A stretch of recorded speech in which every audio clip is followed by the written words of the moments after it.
Olá, pessoal, tudo bom? Como estamos?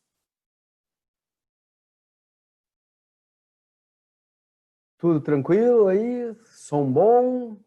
Para a gente continuar a nossa correção e terminar essa correção hoje aí? Boa tarde, Caxambu, tudo certo? Então vamos lá. Boa tarde, Tainá.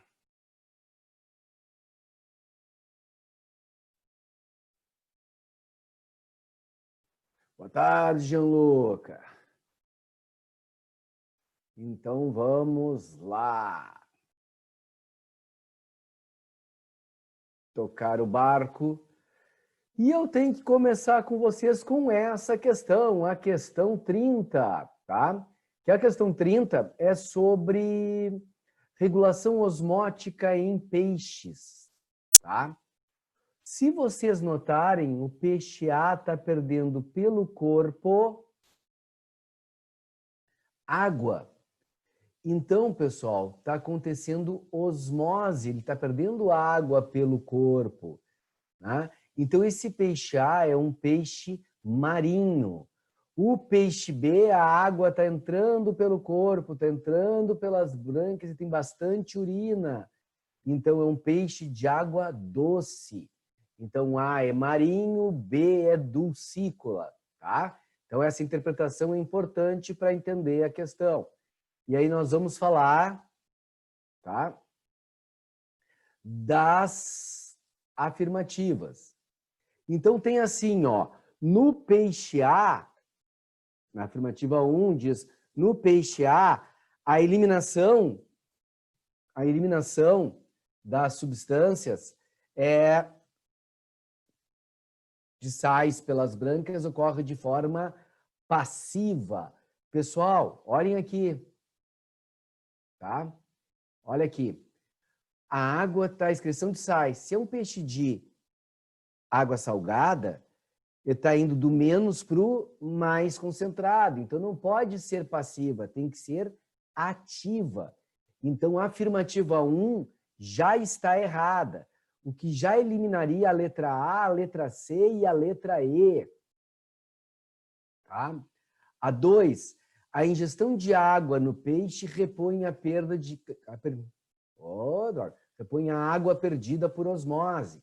Sim, perfeito. Ele está bebendo água, está perdendo água, está repondo a água também. Tá? Para não perder mais água, a urina dele fica reduzida. Quase não faz xixi, ela é muito, muito concentrada. Para sair só o que não interessa mesmo, tá? Porque já está perdendo água pelo corpo e fica bebendo bastante água. Aí vem na 3. O peixe B elimina amônia como principal excreta nitrogenado. Todos os dois aqui é amônia, tanto A quanto B, porque ambos são peixes ósseos. O único que excreta ureia é o peixe cartilaginoso, tá? Os cartilaginosos excretam ureia, certo? E a afirmativa 4, no peixe B, tanto a absorção de sais como a de água ocorrem de forma ativa. A água é peixe de água doce, está indo do menos para o mais concentrado, mas está indo água do menos para o mais. Então, é uma forma passiva. Então, a afirmativa 1 e a afirmativa 4 estão erradas. Somente a 2 e a 3 estão corretas, o que dá a letra B. Tá? Letra B de blástula. Certo, pessoal? Tranquilo? Questão 31. Fala sobre os micro-organismos, reprodução dos organismos. Vamos lá. O paramécio, um organismo unicelular eucarionte, se reproduz assexuadamente por bipartição. Sim, é um protozoário. Tranquilo. Verdadeiro. Bactérias, assim como a hidra, se reproduzem por brotamento ou gemiparidade. Tá? Pessoal, a reprodução assexuada da bactéria é por bipartição, divisão binária, não por brotamento. Nas bactérias, nós não falamos de brotamento. Tá? Não há brotamento. Há uma divisão celular, um aumento da colônia por divisão celular, mas não por um brotamento. Não existe a formação de um broto especificamente. Tá? Então, essa afirmativa está errada, é falsa. Verdadeiro, falso. Alguns animais podem se reproduzir por fragmentação, onde o corpo do animal se parte em 2 ou mais pedaços e cada pedaço origina um indivíduo novo. Perfeito. Tem isso nas esponjas, tem isso na planária. Se a planária se partir em vários pedaços, formando várias planáriazinhas, então está perfeito, pessoal. Então é verdadeiro, falso, verdadeiro. Minhocas e abelhas são exemplos de animais que podem realizar fecundação recíproca ou cruzada, pois são hermafroditas. A abelha não é hermafrodita, tem abelha rainha e zangão, né? Não é hermafrodita. Então é falso, tá? 4 é falso. 5, a conjugação é um tipo de reprodução assexuada? Não, um tipo de reprodução sexuada porque há variabilidade genética. Apesar de não ter gameta, porque um ser unicelular não pode formar gameta, porque se ele formar um gameta, ele já formou uma célula, então ele já se reproduziu, tá? O que vai acontecer?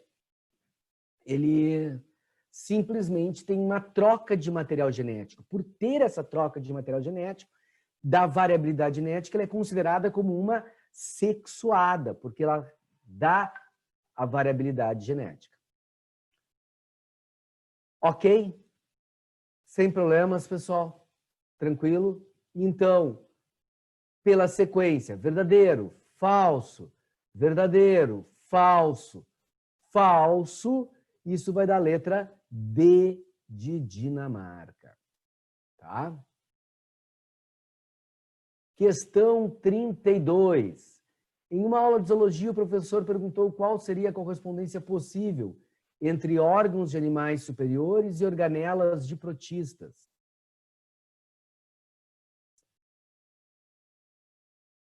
Resposta para isso, pessoal. Vamos lá.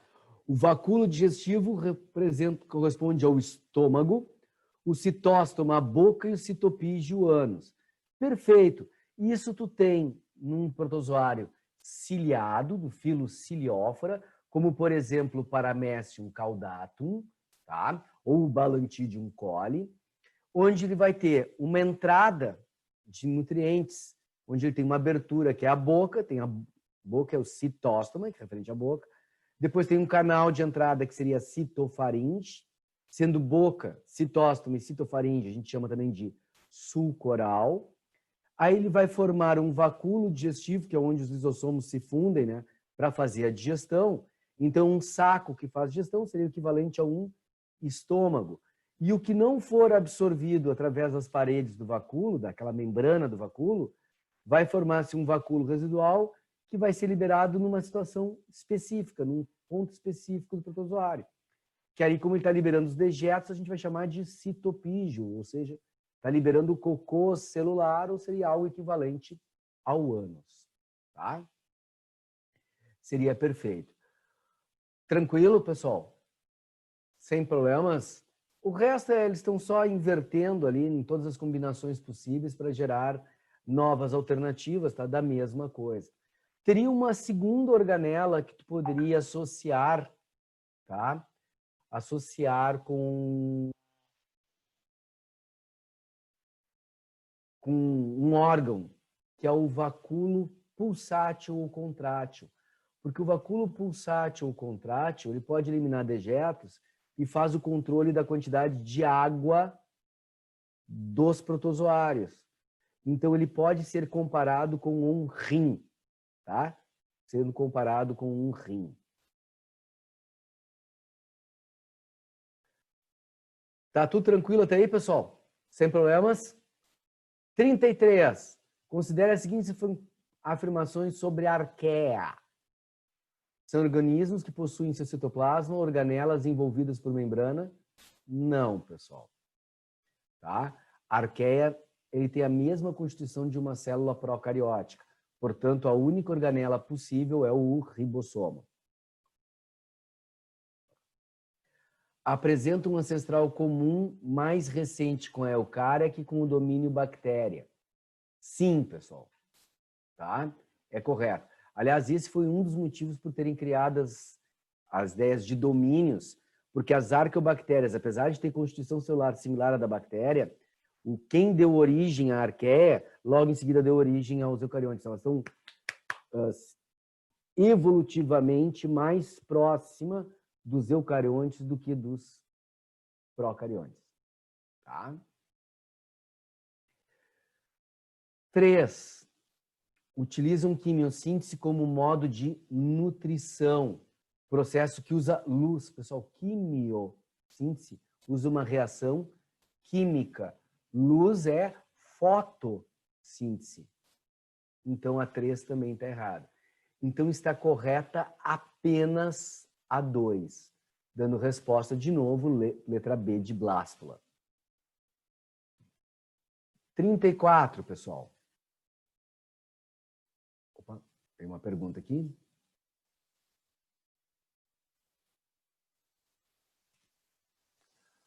A arqueia utiliza todos os modos de obtenção de energia? Como todos os modos de obtenção de energia? O que tu chama disso? Tu tem arqueias metanogênicas que fazem a fermentação dentro... Desculpa. Dentro do boi, por exemplo, né? Ali que ela faz a fermentação da celulose, tá? Ela usa esse processo de fermentação, mas ela não produz o próprio alimento, ela tem que absorver, seria heterotrófica, tá? Tu tem as termoacidófilas, que são aí quimiosintetizantes, e as halófitas, que têm grande quantidade de sal, sendo a maioria delas heterotróficas também, tá? Então, na realidade, as arqueias é mais a quimiossíntese. Como obtenção, né? Processo. Você vai pensar em termos de nutrição, quimiossíntese. Em termos de produção de energia, aí tu vai ter muito mais respiração anaeróbia do que aeróbia, mas algumas fazem aeróbia também. Tá? Não sei se respondi tua dúvida, Cachumbu. Me dá um toque aí se para ti ficou legal ou se tem alguma outra coisa aí que tu tá pensando. Fotossíntese não. Fotossíntese não. Tá? Na arqueia não. Tá? Ó. 34, então. O Brasil publicou em 2014 e 2017 cerca de 53 mil artigos científicos, dos quais 72% são assinados por pesquisadoras mulheres. Em um desses artigos, um grupo de 6 pesquisadoras de Pernambuco e de Alagoas descobriu que solos de regiões semiáridas têm grande diversidade de fungos, micorrízicos, arbusculares. Mas a identificação de espécies obtidas de amostras de campo é difícil quando o número de esporos é baixo. Tem uma pergunta aqui.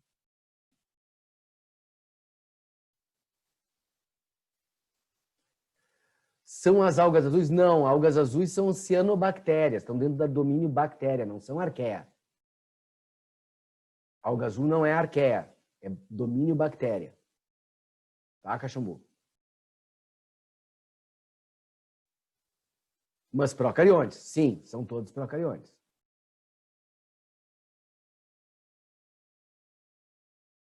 Certo? No esporos é baixo, como ocorre em áreas impactadas na região de Araripe. Aí, vem o seguinte. Opa, subiu demais aqui. No que concerne aos fungos micorrízicos, é correto afirmar que compõem uma associação simbiótica mutualística entre fungos e raízes de plantas, em que o fungo se alimenta da matéria orgânica proporcionada pela planta e facilita a absorção de minerais pelas raízes. Ah, perfeito, já é a letra A, né? Essa é a função de ser uma micorriza, tá? Lembra que são micorrizas, né? São fungos que associam a raiz porque o solo é pobre.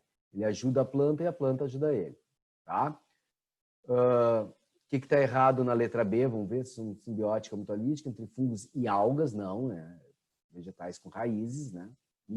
Rizo é raiz, né? Uma posição de protocooperação entre fungos e algas, dois erros. São micro-organismos que compõem a parte da biomassa microbiana dos solos, contudo, trata de uma relação ecológica rara. Não. Tá? Aí nós temos aqui, questão 35. Tá? Questão 35. Se o fogo não é o máximo para vocês, Smurfs, morar numa casinha de cogumelo. O fogo não é o máximo, né?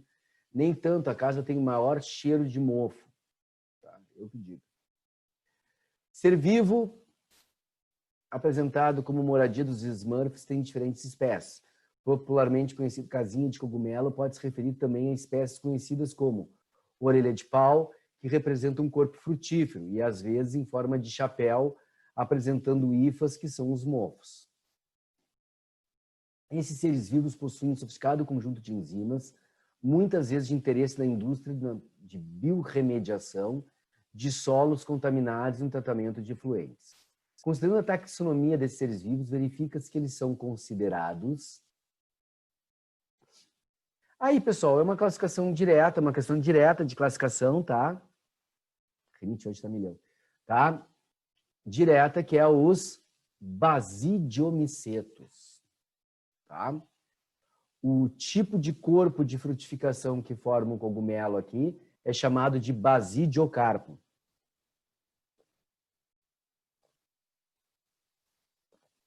Tranquilo? Então, basidiocarpo, basidiomicetos. Zigomicota, para quem não lembra, são os que não têm corpo de frutificação. Ascomicota ou ascomicetos é a mesma coisa, tem o ascocarpo. Deuteromicetos são os fungos imperfeitos que já passaram lá para o reino protista também. Tá? Questão 36, pessoal. A questão 36, o que nós temos nela de importante aqui? Tá? Da questão 36. Ó, briófita, pteridófita, gimnosperma e angiosperma. A, B e C ali. Tá? O que nós vamos ter? Verdadeiro ou falso agora aqui? Isso aqui para o significado da evolução. As briófitas são o primeiro grupo de vegetal terrestre e possuem a possuir epiderme revestida como uma camada impermeabilizante. Isso é certo ou errado, pessoal?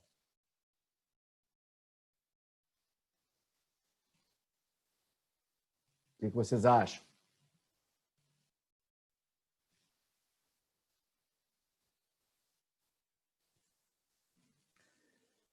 Não é uma planta terrestre, pessoal? Se é uma planta terrestre, ela não pode perder água. Então, correto, tá? Verdadeiro.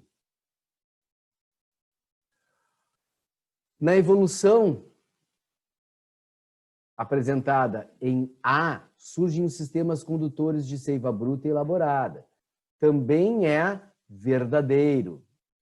Tá? Surgem os vasos de condução. Pteridófitas são as primeiras a terem vasos de condução. Tanto briófitas quanto pteridófitas podem realizar a reprodução sexuada, independentemente da presença de água. Isso já é falso, porque os anterozoides precisam da água para nadar ou ser levados pela água. Então já é verdadeiro, verdadeiro e falso. Isso já nos dá a resposta letra C, né? Mas vamos olhar. No processo evolutivo em B surgiram as sementes, sim. A partir das gimnospermas nós temos plantas chamadas de espermatófitas, plantas com semente, tá? Então tá correto.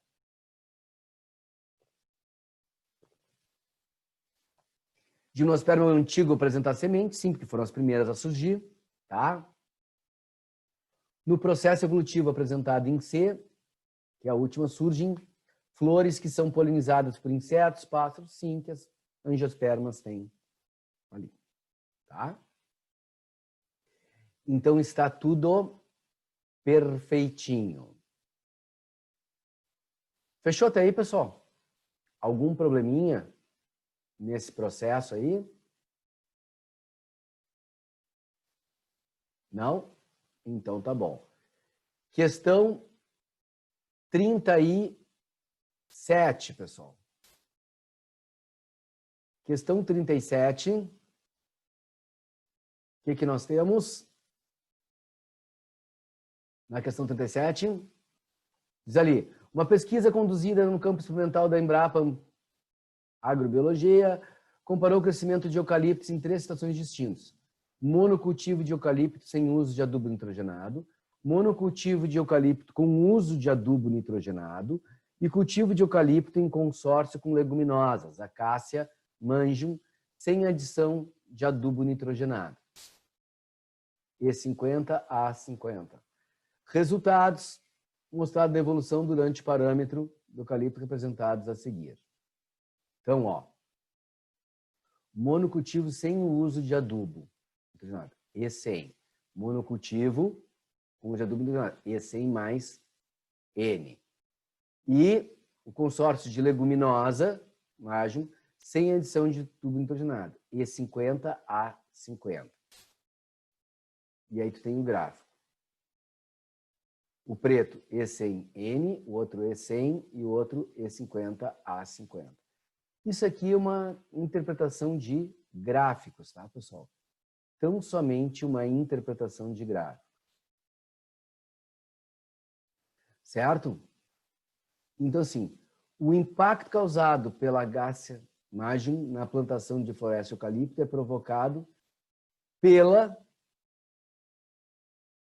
maior quantidade de amônia e nitrato nos solos liberados pelas bactérias fixadoras de nitrogênio atmosféricos presentes nas raízes de leguminosas. Tá? Então, a partir do momento que eu uso aquela ali, ó, as todas saem de quantidades diferentes, ela cresce mais porque eu vou conseguir melhorar o solo de forma mais adequada. Tá? Alguém marcou alguma outra que gostaria de saber ou para você essa questão é tranquila? Mas só para botar então, já aqui. Ali, ó.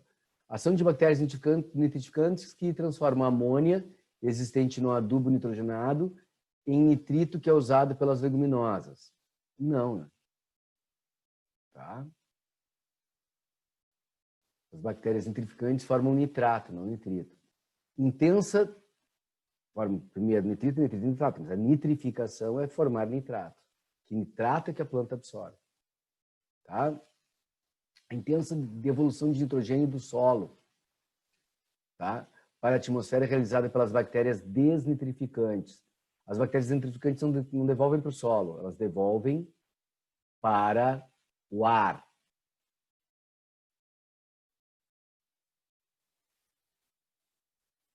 As plantas chegam a usar amônia ou é só nitrato mesmo? Algumas usam amônio.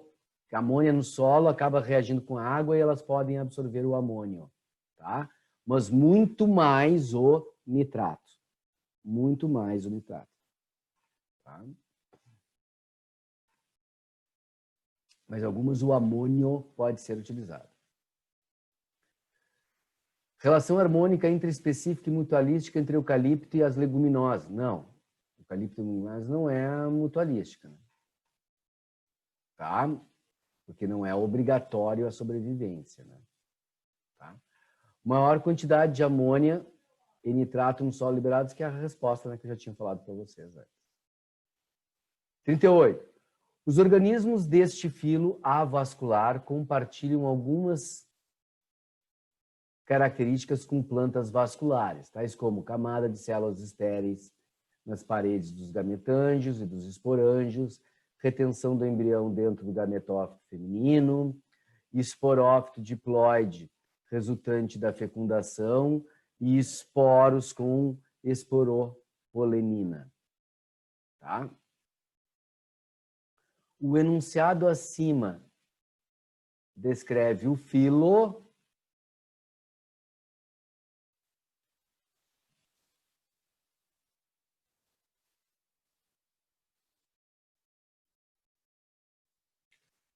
Qual é o filo, pessoal?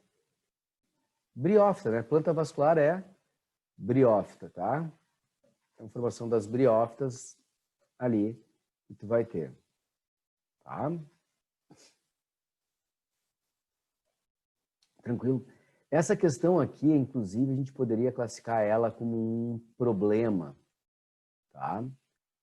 Porque, de forma geral, a gente explica que a antófita, tá? É que antófita estaria, tem que ser antosserófita, né? Antóceros, tá? Mas, de forma geral, isso aqui poderia dar discussão. Mas a resposta é briófita. Chá de cavalinha.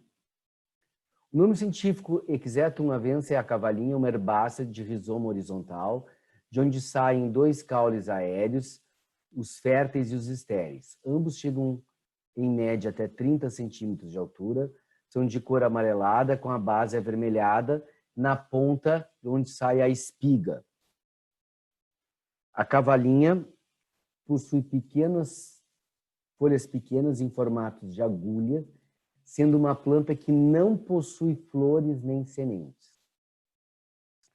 Um desses seres vivos mais antigos da Terra da cavalinha é datado do período Paleozoico, quando havia espécimes de 10 metros de altura por 2 de diâmetro. Atualmente, a planta vem sendo utilizada principalmente como finalidade terapêutica, sendo seu consumo em forma de chá um dos mais populares. Ela pode ser plantada em pequenos vasos e guardadas em residências, já que vive bem em meia sombra. A cavalinha, para que serve, né? É uma planta muito eficiente para o tratamento de problemas ósseos, tratamento de disfunções renais, de funções de vias urinárias e de problema de próstata. O chá também pode ser utilizado para tratar hemorragias nasais, perda excessiva de sangue na menstruação, inflamação da próstata e casos de inchaço. A chá de cavalinha estimula a cicatrização, atua como profundo hidratante da pele e do organismo como um todo.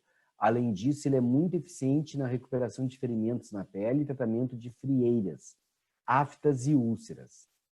Outro benefício do chá de cavalinha é a boa aparência das unhas e da pele. Ou seja, só não cura a gripe, né? O resto ele faz tudo, né? Tá? Com base nas descrições do texto, é correto afirmar que cavalinha pertence ao grupo das pteridófitas, pessoal. Porque a partir do momento que fala em caule do tipo rizoma, tem que ter vasos de condução. Se tem vasos de condução, não pode ser briófita, tá? Não pode ser briófita. Angiosperma, gimnosperma, ambas são espermatófitas, porque ambas têm semente. Então, teria 3, no mínimo 2 respostas, se fosse o anjo ou o gímino, né? Porque espermatófita, a gímino também é, né? Então, pteridófita. E depois ela fala aqui, ó, que não tem nem flor, nem semente. Nem flores, não possui flores, nem sementes. Então, não pode ser espermatófita, não pode ser gimnosperma, não pode ser angiosperma. Pteridófita. Algum problema em alguma até agora, pessoal? Não? Então, vamos lá. No Brasil, entre os produtos orgânicos mais comercializados estão o tomate, o morango e o café. Nesses vegetais, as nervuras das folhas são paralelas, as raízes são fasciculadas, os feixes condutores estão ao redor do cilindro central, o processo de polinização ocorre apenas pelo vento, o metabolismo fotossintético é do tipo K.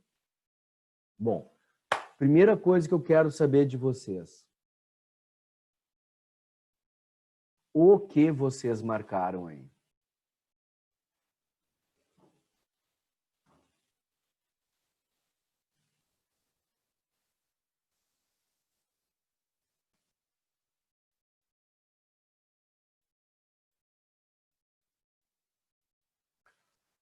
Caxambu motor que marcou C. Os outros marcaram o quê?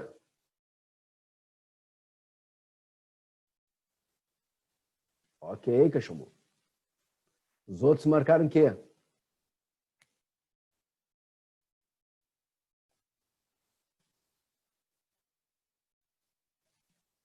Ou não marcaram?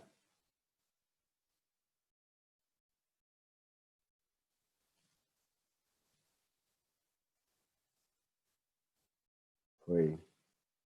Que Deus me ajude, é isso?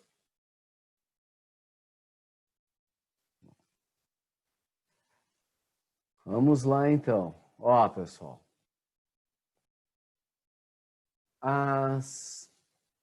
O tomate, o morango e o café, o café, inclusive, é uma árvorezinha, né? Então, eles são dicotiledôneas, tá, pessoal? São dicotiledôneas. E sendo dicotiledôneas, eles têm feixes condutores organizados ao redor do cilindro central, tá? Se eles tivessem folhas com nervuras paralelas, eles também teriam raízes fasciculadas, porque ambas são características de uma monocotiledônea. Então, quando tem uma, tem a outra, né? Tá? Processo de polinização apenas pelo vento quer dizer que eles não teriam, tá? Não teriam flores, né? E se eu tenho fruto ali, não teria um ovário, não teria um pétalas, sépalas, flores bem desenvolvidas, né? Ali. E eles têm, né? Então não é só pelo vento, outra é uma árvore, né? Os insetos tem florzinha com pétala, tá? Fotossintético do tipo CAN, para ser do tipo CAN, tem que ser uma planta de um ambiente árido, né? E o café não é uma planta de um ambiente árido, né? Então não poderia ser. Tranquilo, pessoal? Tem uma perguntinha aí. O que significa CAN? O processo fotossintético tipo CAN é aquele que usa a transpiração, inverte a função dos estômatos, tá? Inverte a ação dos estômatos. Porque os estômatos, eles vão ter a perda, a transpiração durante o dia. E essa planta, tá? Essa planta, se ela é de um ambiente seco e transpirar durante o dia, ela vai perder muita água. Então, ela não pode, tá? Então, esse é o detalhe importantíssimo. Tá? Não pode ter perda de água por aí. Tá? Então, esse que é o processo do tipo CAN. Tá? Basicamente isso. Tranquilo? Nada.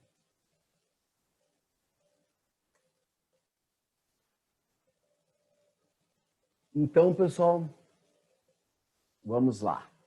Continuar aqui o processo.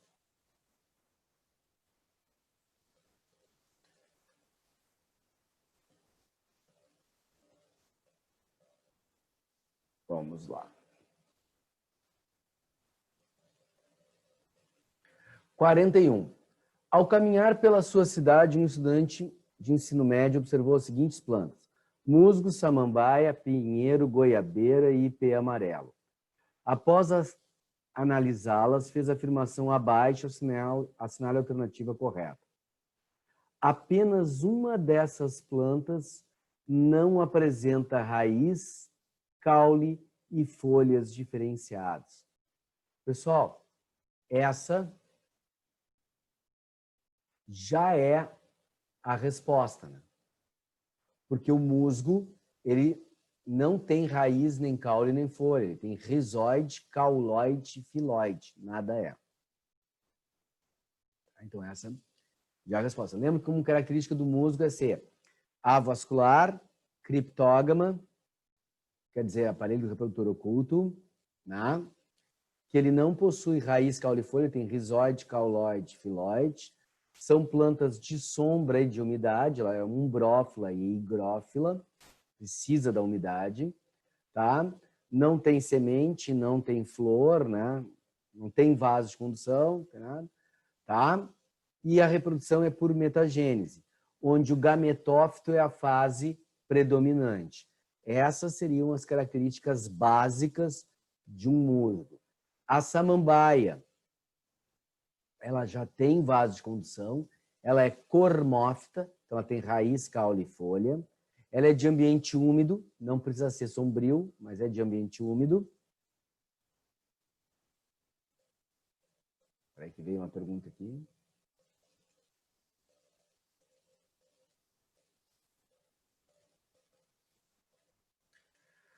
Qual a diferença entre raiz e rizóide, caule e cauloide e aí por diante? Cara, rizóide, a palavra rizóide quer dizer algo que parece uma raiz. Tá?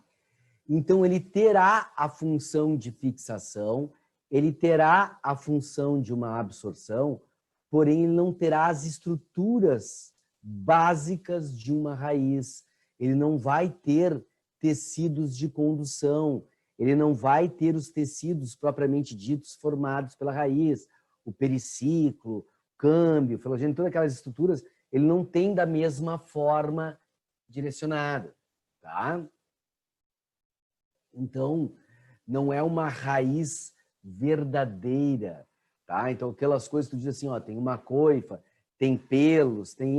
As estruturas não são as mesmas, tá? O caule e o cauloide é a mesma coisa. O caule ele vai ter sistema de sustentação, que ali não vai ter, tá? Não vai ter esclerênquima, colenquima, ali. Ele vai ter vaso de condução, não tem xilema, não tem floema, tá? Ele não tem as estruturas básicas do caule. Não vai existir um endoderme, que separe, uma medula, um córtex. Todas aquelas estruturas não existem, tá?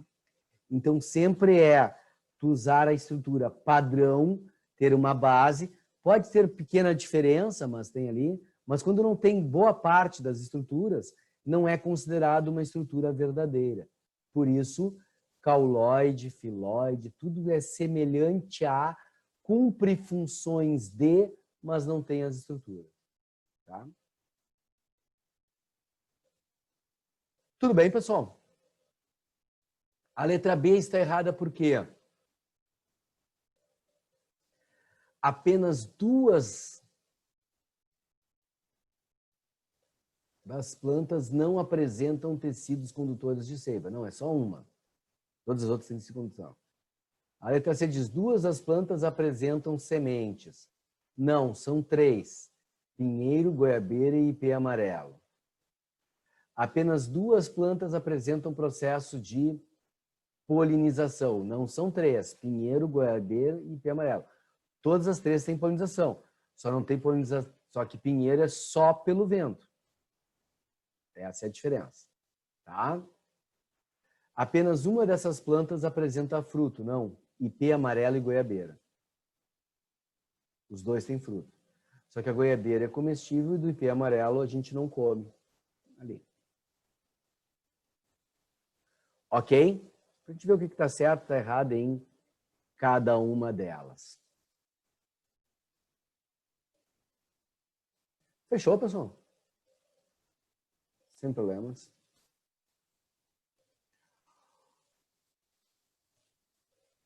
(42), pessoal. A garantia de polinização das espécies vegetais nativas é essencial para a manutenção do equilíbrio ecológico dos ecossistemas naturais.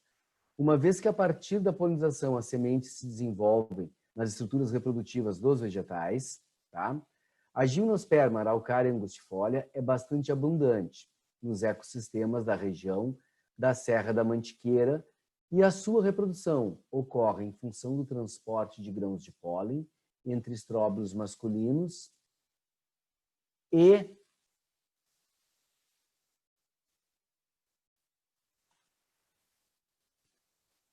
estróbilos femininos de uma mesma árvore, realizado por insetos e pássaros.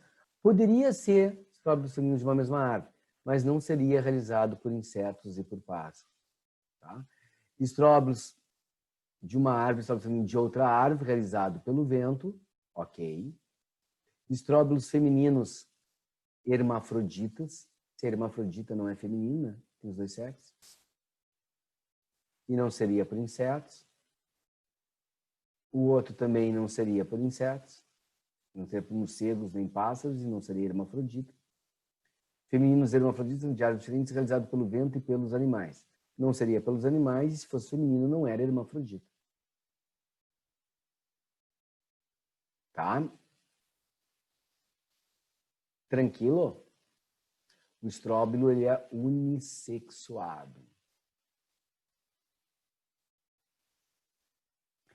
Essa questão aqui, eu tenho uma coisa para falar para vocês que é bem diferenciada. Então, vamos aqui, ó. Ela já serve como uma revisão, né? Como um todo, ó. Temos a samambaia, que é o esporófito, a planta samambaia, esporófito. Lembra? A partir de samambaia, sempre a planta que tu conhece é o esporófito. O gametófito é uma estrutura pequena que a gente normalmente não vê. Tá? Aí nós temos aqui essa estrutura aqui, que nós temos chamados conjunto de esporângios, que são os soros. Esses soros têm os esporângiozinhos, que vão sofrer meiose, vão formar esporos, que vão germinar, que vai gerar um gametófito, ou prótalo, ou ainda protalo, que é haploide. Esse gametófito da samambaia é monóico, tá? Monóico. Então, ele tem, tá? Tanto a parte feminina quanto a parte masculina. Então, ele vai formar aqui a osfera, aqui o anterídeo, tendo água. Anterozoides fecundam oosferas, estão dentro dos arquegônios. Vão formar o zigoto e sobre essa estrutura vai crescer uma samambaia, que terá raiz, caule, folhas. É independente, então essa estrutura vai morrer, sumir, ficando só a samambaia. Aí, assim, observando-se o ciclo de vida vegetal, é correto afirmar que esse vegetal é desprovido de um tecido vascular. Não, ele tem tecido vascular, porque são os primeiros vasculares das pteridófitas.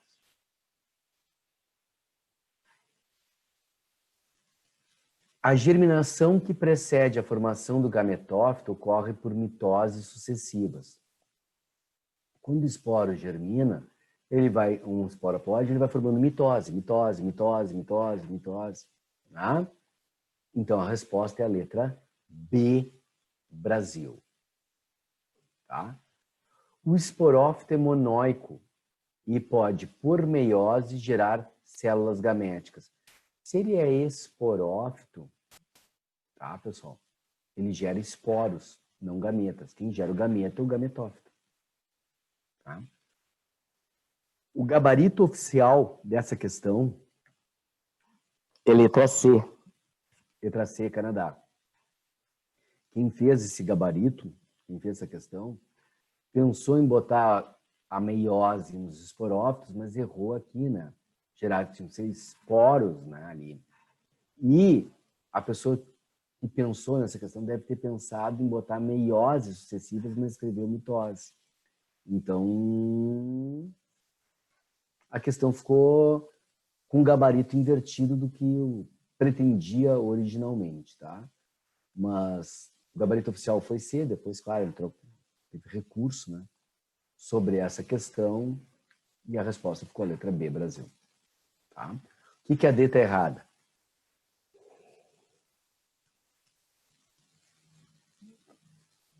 Os esporos originados no esporângio ocorrem por uma divisão sem disjunção cromossômica.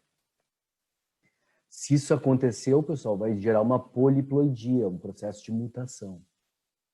Não seria um processo de reprodução comum, normal. No ciclo, observa-se que a fase duradoura é a gametofítica, é temporária e esporofítica. Não, a duradoura é a própria samambaia, que é a esporofítica. A gametofítica, ela surge bem pouquinho. Então, né, por pouco tempo. Era bem simples e direta esta questão. Ok? Ai, desculpa, eu não sei o que me deu. Tá me dando uma loucura aqui.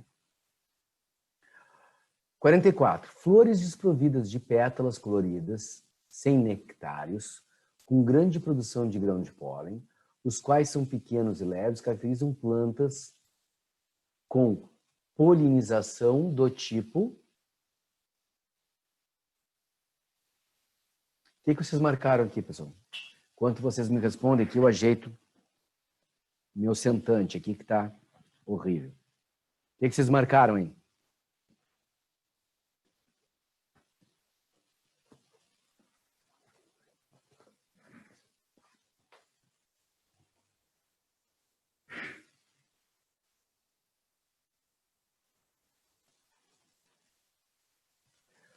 Letra D, perfeito. Tá? Pessoal, sem pétalas não atrai animais. Então, não teria entomófila, não teria ornitófila, tá? A água, tanto faz, né? Artificial e com água, tanto faz. Sem nectares com grande produção de pólen, de novo, não teria animais. Os quais são pequenos e leves. Tá? Então, isso caracteriza alguma coisa que vai ser levada pelo vento. Tá? Por isso que seria anemófila. O que seria uma polinização artificial? Seria pelo homem. Então, independe de como é a flor, é o homem que está fazendo. Né? Não interessa. Tá? Hidrófila teria que dizer que é uma flor hermafrodita, que teria condução de água, tinha que citar a água. Ser pequena e leve não faz diferença, né? Se é a água que vai levar. Então, anemófila. Certo? 45, pessoal.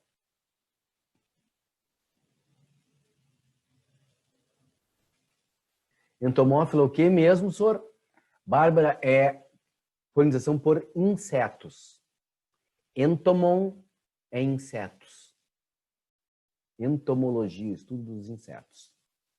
Ornitos, aves. Tá? 45, pessoal. Para o consumidor é praticamente impossível identificar a diferença entre a sacola biodegradável e a comum, feita de polietileno derivado do petróleo. Alguns governos municipais já exigem que os supermercados ofereçam sacolas biodegradáveis em substituição às sacolas comuns. A atitude tomada pelos governos municipais deve-se à maior resistência que os materiais biodegradáveis apresentam em relação aos comuns. Jamais o governo ia se preocupar com a resistência da coisa, né? E não tem nem sentido. Se ela é mais resistente, ela vai prejudicar mais o ambiente. Escassez das matérias-primas derivadas do petróleo para a produção das sacolas comuns. Escassez da matéria-prima derivada do petróleo? Não, né? Tem bastante situação aí. Custo considerável menor das sacolas biodegradáveis em relação às sacolas comuns? Também não. Maior capacidade de produção das sacolas biodegradáveis, já que as fontes podem ser renováveis. Aqui não fala que ela é renovável, fala que ela é biodegradável. Rápida decomposição das sacolas biodegradáveis pela ação de bactérias em comparação às sacolas comuns. Sim, porque a sacola comum, o plástico comum, leva 450 anos para ser degradado. Né? Então, a ideia é evitar o processo de poluição, né? Não baratear o custo. Tá? Que para o município pouco importa qual é o custo que uma empresa está tendo, né? A empresa vai cobrar sobre esse custo, né? Não faz a mínima diferença, né? Ali, tá? E quanto mais uma empresa cobrar para algum produto que ela vende, ela vai pagar um ICMS maior também. Então não é vantagem para a prefeitura ter uma coisa de custo menor. Certo? Tranquilo? Então vamos lá. 46. Em outubro de 2010, a Anvisa, após alguns hospitais brasileiros sofrerem com um surto da bactéria KPC, resolveu proibir a venda de antibióticos sem receita médica pelas farmácias. Com a nova regra, a receita médica para antibióticos ficará retida na farmácia junto com os dados do comprador. A validade da receita é de 10 dias, o que obriga o paciente a procurar novamente o médico em caso de persistência da doença. Um dos objetivos da regra é mudar o hábito brasileiro de se automedicar, uma vez que o uso indiscriminado de antibióticos pode provocar. Tá? Vamos uma por uma. A resistência microbiana, a qual pode tornar a bactéria resistente ao medicamento, uma vez que o uso indiscriminado de antibióticos pode induzir a novas formas de bactérias. Pessoal, o antibiótico não vai induzir mutação. Ele seleciona a bactéria que é mais forte. Ele deixa de matar a mais forte, permite que a mais forte se reproduza mais, mas não vai induzir uma mutação. Não é porque está tomando antibiótico vai induzir a mutação. Senão, nem com receita ou sem receita, sempre teria, né, a formação de uma bactéria pior. Tá? A aquisição de resistência por indução de componentes antimicrobianos. Com isso, as bactérias geram cepas capazes de suportar os antibióticos. Ela também não induz, o antibiótico não induz essa estrutura. A resistência microbiana desencadeada pela indução de formas genéticas modificadas pela troca de pequenos plasmídios, plasmídio R, encarregado de levarem consigo genes que permitem a resistência antimicrobiana. Nada disso é por ação. Se ele já tem o gene, ele sobrevive. Se não tem, não. A necessidade de mudança por parte da população bacteriana que se torna resistente por alterações genéticas impostas pelo uso de antibiótico. Também não. Isso é lamarquismo, né, pessoal? É lamarquismo. Uso e desuso, né? O meio determina, nada disso. Redução da eficácia dos antibióticos devido à seleção de organismos resistentes. Devido à seleção de organismos resistentes. Pessoal, esse tipo de questão... Desculpa, tá difícil hoje. Esse tipo de questão é recorrente em provas, Enem, vestibulares. As pessoas têm uma ideia lamarquista do processo de evolução e do surgimento de novas formas. Que se tu usar muito, tu vai fazer com que a bactéria fique resistente.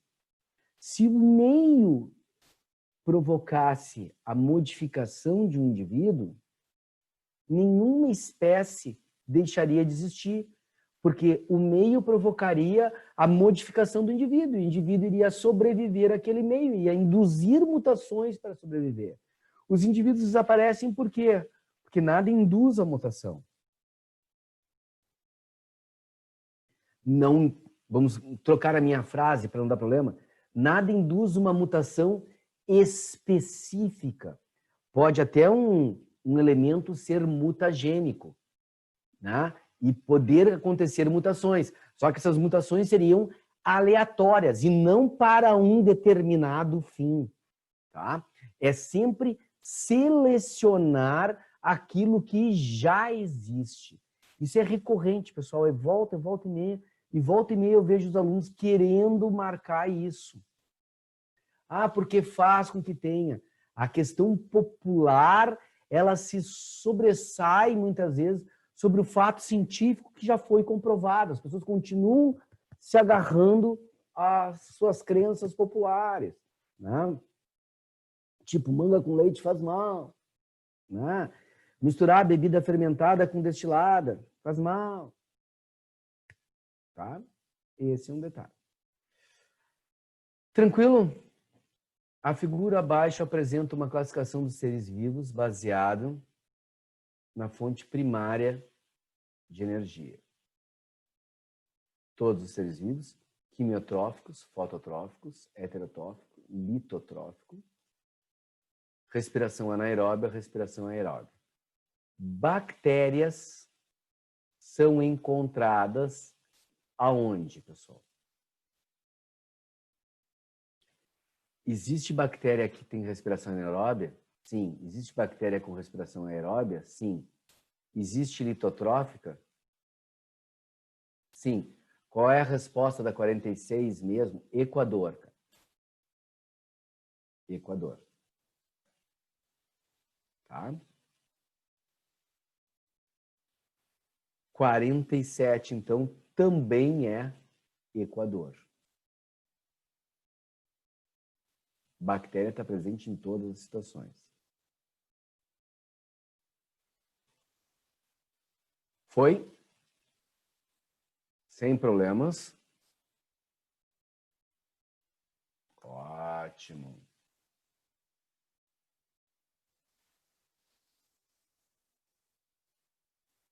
Eu já ia fazer essa pergunta. O que são litotróficas? O que são bactérias litotróficas? Tá? São micro-organismos que utilizam o carbono como fonte de energia para o seu metabolismo, além de outros componentes. Tá? Isso seriam litotróficas. As litotróficas ou autotróficas e bactérias organogróficas e heterotróficas. Tudo pode ser. Tudo que usar o carbono como um elemento é litotrófico. A bactéria pode ser. Foi?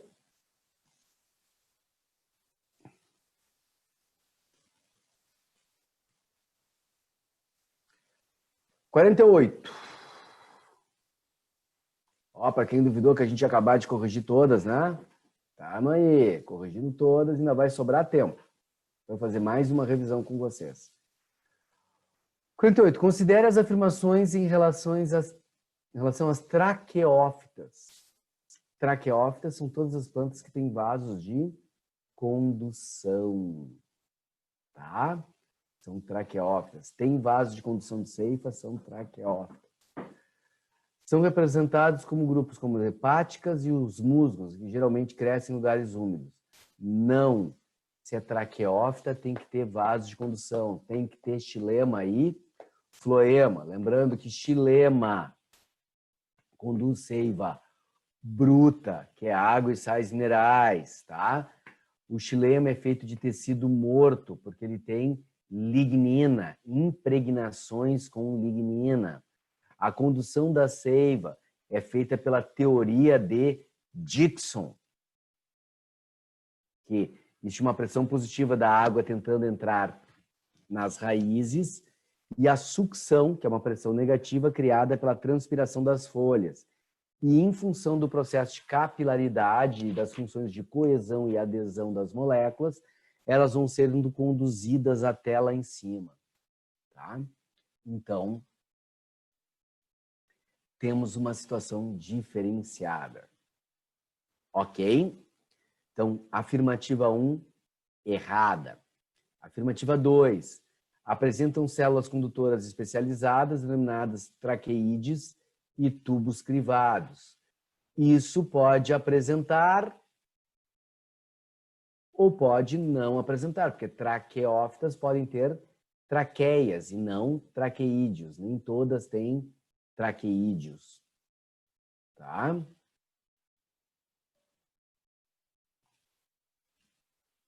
Tudo bem, pessoal? Mas pode apresentar. Tá? Aí, tem sistema vascular que apresenta tecido condutor, xilema com paredes celulares compostas de lignina. Está correto. Então, nem todas têm traqueídeos, outros podem ter traqueia, ele está aberto, né? Traqueias e traqueídeos, tá? Mas eles podem apresentar, tá? Então, 2 e 3 corretos, resposta à letra D de Dinamarca.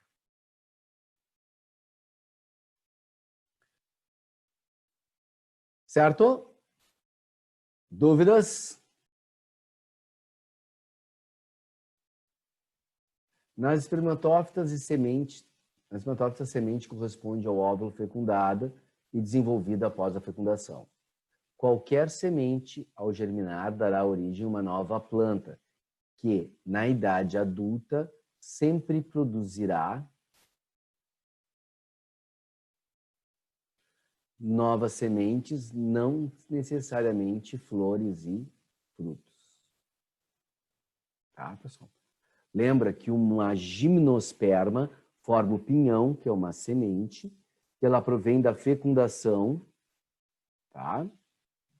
Da estrutura do óvulo, embora não tenha um ovário. E como não há um ovário, não forma fruto. E nem ela tem uma flor. As gimnospermas têm um estróbilo, não uma flor propriamente dita. Ai, desculpa. Tá? Então não forma ali. A resposta é letra A. A letra B estaria errada porque forma flores e frutos, vamos a ter. Tá? Xilema e floema não será só na fase adulta, será na fase inicial já, né? Tem xilema primário, secundário, direto. Flores femininas, nem todas formam flores. Então, esse detalhe. Tá? 50 e última. Tá? Acho que a última questão de vocês é 50, né? É 50, deixa eu ver aqui. É. 50. Então, vamos lá.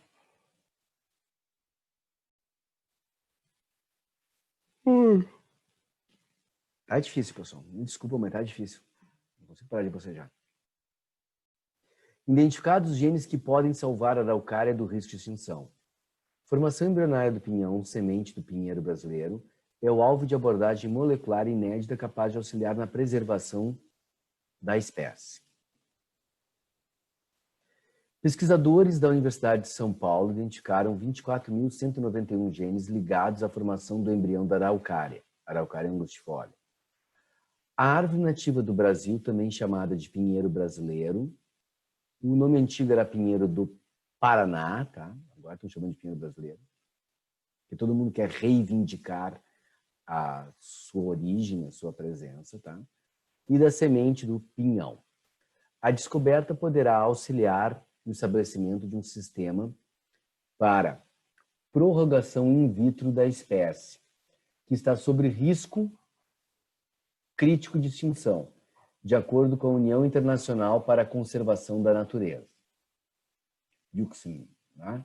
Na sigla inglesa, e cuja madeira tem alto valor de mercado como identificação dos genes. Será possível um maior controle sobre o processo da embriogênese somática, ou seja, a formação de um embrião sem que haja fecundação a partir de células não reprodutivas. Trata-se de mais uma das promissoras técnicas biotecnológicas de produção de embriões vegetais que permite a criopreservação, conservação por meio de congelamento, e a clonagem em massa. No caso da araucária, ela é dificultada porque as sementes perdem a viabilidade se não sobrevivem por longos períodos de armazenamento. E não sobrevivem longos períodos de armazenamento. Sobre o organismo descrito acima, marca a alternativa correta. A gimnosperma é lenhosa, vascular e dioica. Tá, já tá certo. Vamos ler a B. A gimnosperma é vascular, dioica, com endosperma triploide. Não, triploide só em angiosperma. É uma angiosperma, não. A araucária é um pinheiro, é uma gimnosperma. Só tem semente e não tem fruto. Então, letra B, mesmo erro. Letra E. É uma gimnosperma avascular. Isso não existe. Só é avascular os musgos. Todo o resto das plantas são vasculares. Então, a resposta, letra A. No caso específico da araucária, ela é dioica, tá? Ela é dioica. Mas eu tenho que falar para vocês que alguns pinheiros, tá? Algumas gimnospermas, são monóicas, tá? Algumas gimnospermas são monóicas, ou seja, elas têm os dois tipos de estróbilo na mesma planta. E eu vou fazer uma pergunta para vocês. Qual é a característica evolutiva importante para a gente lembrar nas gimnospermas, além do fato de ter uma semente? Qual é a outra característica evolutiva extremamente importante para a gente lembrar na hora da prova?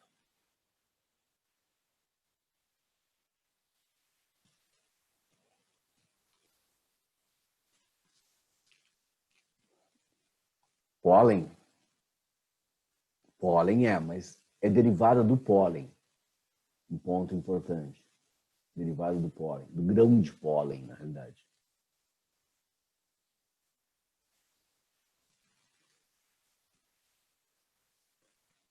Isso, perfeito, Dado. Dependência total da água, isso, é o tubo polínico. O tubo polínico é o que dá a independência da água. Como tem aquela formação daquele grão de pólen que cai, que é derivado ali, e cria-se aquele tubo polínico, a planta não precisa da água para a fecundação. Com uma exceção que caiu na prova da PUC. Qual era a exceção, vocês lembram?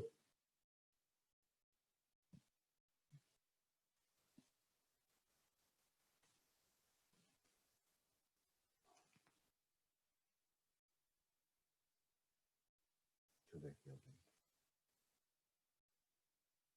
Aquela planta chinesa, ginkgo alguma coisa. Isso, ginkgo biloba. Tá? Ginkgo biloba, perfeito, tá? É a única que depende da água para reprodução. Tá? Gimnosperma é comparada normalmente com que tipo de animal?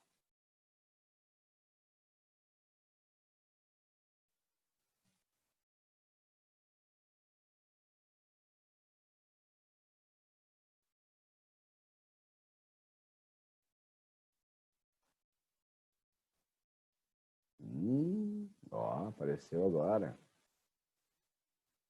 Não sei se é delay. Demora. Isso, Otávio. Répteis. Lembram? Comparada, isso, comparada, Dado. O réptil é o primeiro vertebrado independente, tá? Independente da água para a reprodução, porque ele tem ovo com casca, ele tem amnion, tá? Gimnosperma é a primeira planta que não depende da água para a reprodução, porque tem tubo polínico. Então é uma comparação artificial, mas ambas são evolutivamente importantes nesse quesito. Tá, pessoal? Você sempre tem que lembrar do processo evolutivo. Principalmente para URGS. Cachorro, tavinho voando. É isso aí, cara. Nós temos que preparar. Sempre processo evolutivo para URGS, seja nas plantas, seja nos animais, é muito importante. Tá? É muito importante. Tá? E a chance de perguntas sobre características evolutivas é muito maior do que as outras. Tá? Pessoal, a melhor coisa que tem para vocês é vocês estudarem através de quadros. Deixa eu ver se eu tenho um aqui. Só um pouquinho, pessoal. Eu vou demorar um pouquinho aqui, porque eu vou tentando abrir o Excel. Eu quero ver se eu tenho aqui. Se eu tiver, eu já publico no grupo depois de vocês aí do Face, tá? Isso aqui, mas eu acho que eu tenho aqui. Não sei se eu tenho nesse computador ou se eu tenho que procurar nas...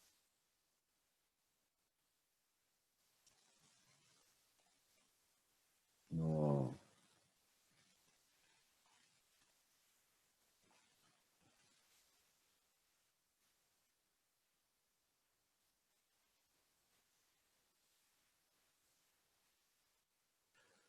Se eu tenho que procurar em outro. Deixa eu ver aqui.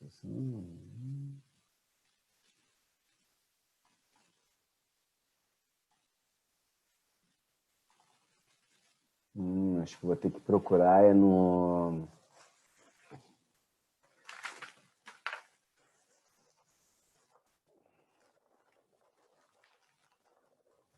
Está aqui ou não.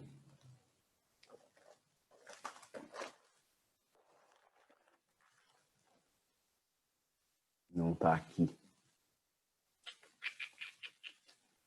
Eu vou ter que pegar um dos meus... Ai, tá faltando a palavra, tá ficando velho demais.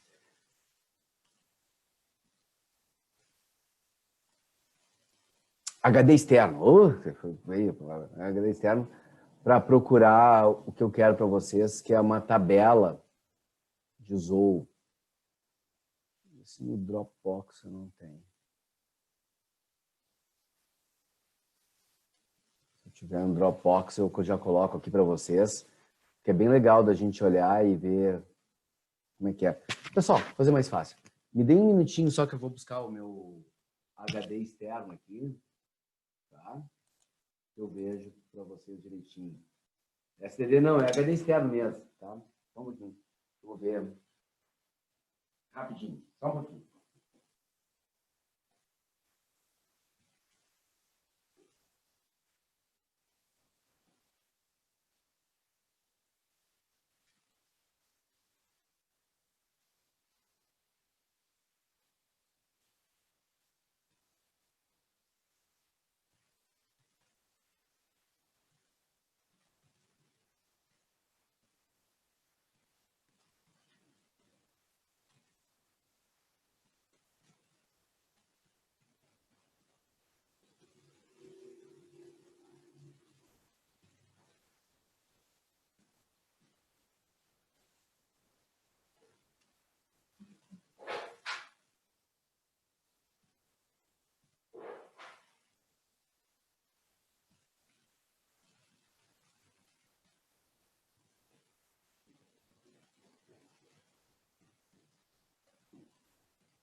Vou ver aquela hora aqui e já vejo se tem ou não aqui para nós, tá?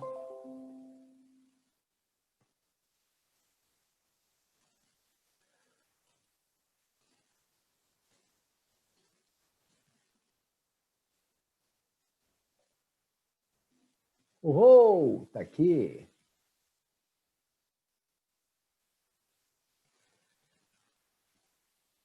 Maravilha. Já vai abrir. Agora eu vou compartilhar com vocês aqui.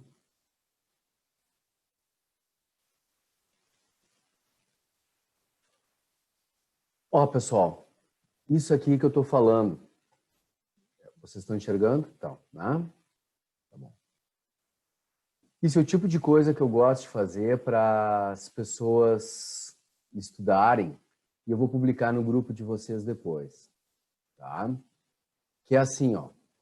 Tu põe o grupo, os filos, o exemplo, aí, folhetos embrionários, celoma, simetria, tá? Habitat, tá?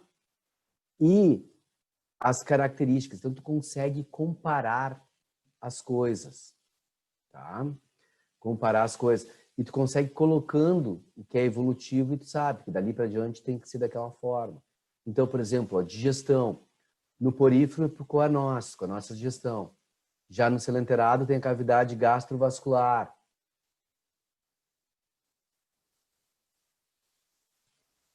É muito bom para estudar assim. Aí, ó, plateumintes é incompleto ou ausente. Askelmintes é completo. A partir de askelmintes, todo mundo é completo. Só que o anelídeo... O nome aqui tá errado, depois tem que mudar.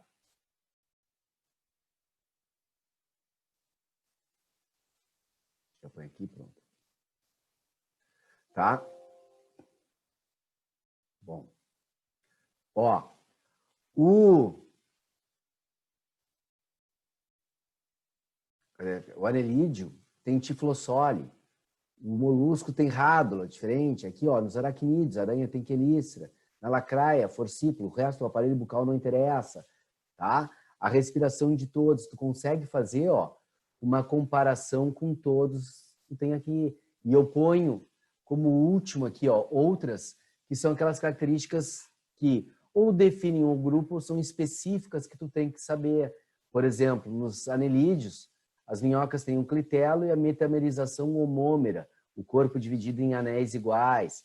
Nos moluscos, manto, que forma a concha e forma a pérola, aí, obviamente, no caso da ostra. Aí, artrópodes, pernas articulares e exoesqueleto quitinoso, tá? Nós podemos botar aqui ainda a ecdise. Até eu tenho a impressão aqui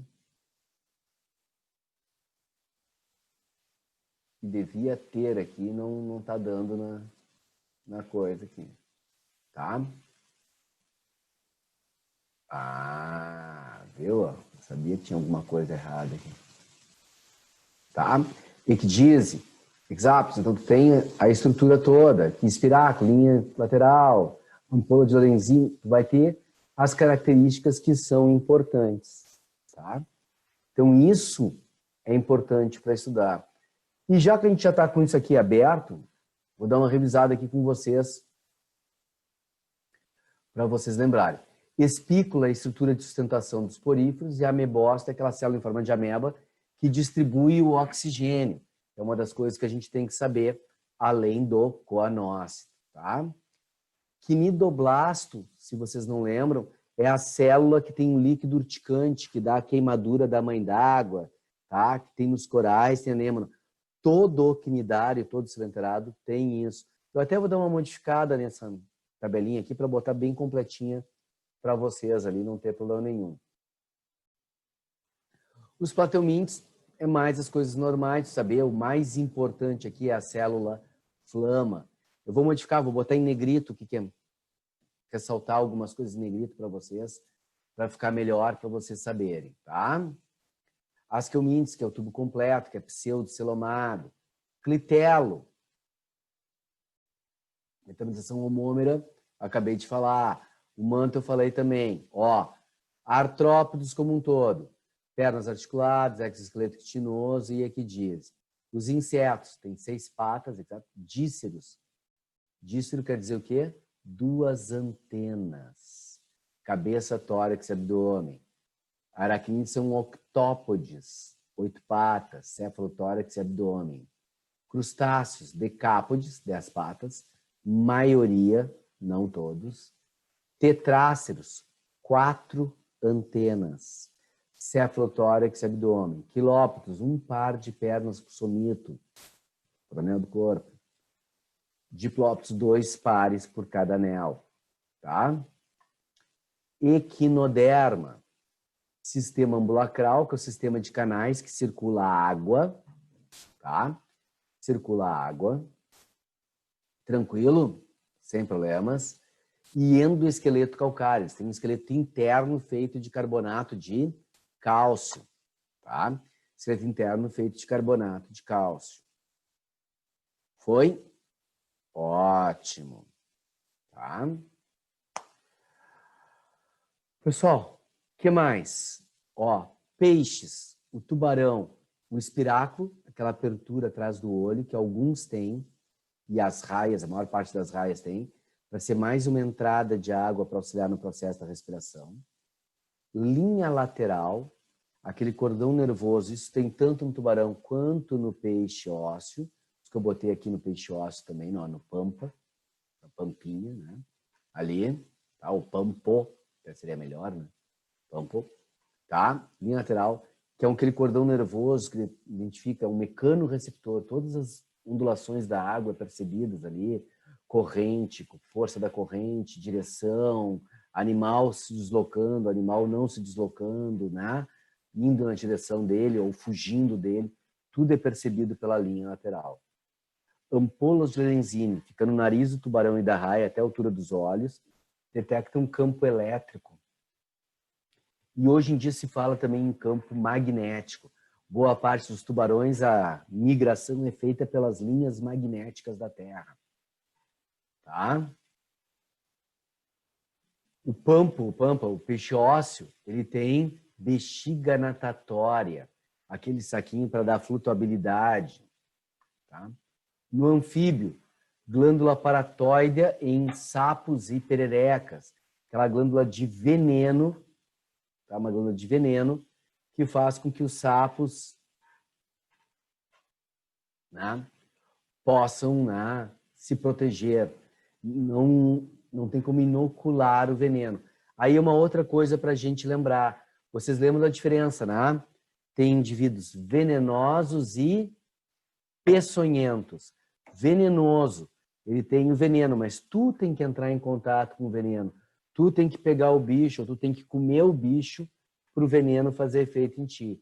Peçonhento é aquele que tem como inocular o veneno dentro de ti.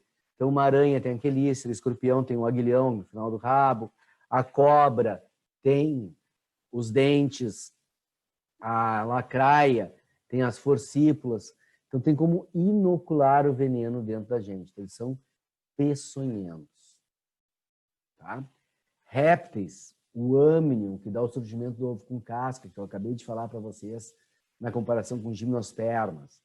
Aves, sacos aéreos e ossos pneumáticos são duas estruturas para alterar a densidade do corpo para poder voar. Glândula uropigiana, aquela que fica na cauda, que produz aquela cera para impermeabilizar as penas. Se a pena encharcar, a ave não voa. Tá? Mamíferos, pelos. Só mamífero é o único vertebrado com o corpo coberto de pelo. Glândula mamária, sudorípara e sebácea. E eu poderia acrescentar aqui diafragma, mas já está aqui na respiração o diafragma para vocês, por isso que eu não acrescentei aqui. E poderíamos acrescentar aqui também 7 vértebras cervicais, 7 vértebras no pescoço. Ok, pessoal? Tranquilinho? Então eu vou botar em negrito algumas coisas aqui, trocar algumas coisinhas aqui para vocês verem melhor. E vou publicar isso aqui no grupo de vocês do Face ali, para vocês todos terem uma forma de estudar isso aqui. Certo, pessoal? Tranquilinho? E aí eu vou parar hoje por aí, né? Que a gente já fez a revisão de todas as questões, ainda, né, pegou mais uma coisinha aqui. Semana que vem vocês têm mais uma semana de provinhas, né? Ali. E na outra a gente corrige aquela e revisa a matéria das outras. Só para vocês saberem, tem mais questões do que tinha nessa prova. Tá? Beleza? Gianluca, beleza, então. Feito. Tchau, pessoal. Bom fim de semana para vocês. Tudo de bom, tá? Até daqui um tempinho, né? Porque a gente vai ter as provas, tem as provinhas aí para fazer. A gente revisa tudo e já conserto isso aqui para vocês terem como material de estudo. Que eu acho que é uma boa ter essa coisa aí para vocês, tá? Bom fim de semana para vocês, tudo de bom. Se puderem, não saiam de casa. Se saírem, pelo amor de Deus, saiam de máscara, tá? Então, até a próxima.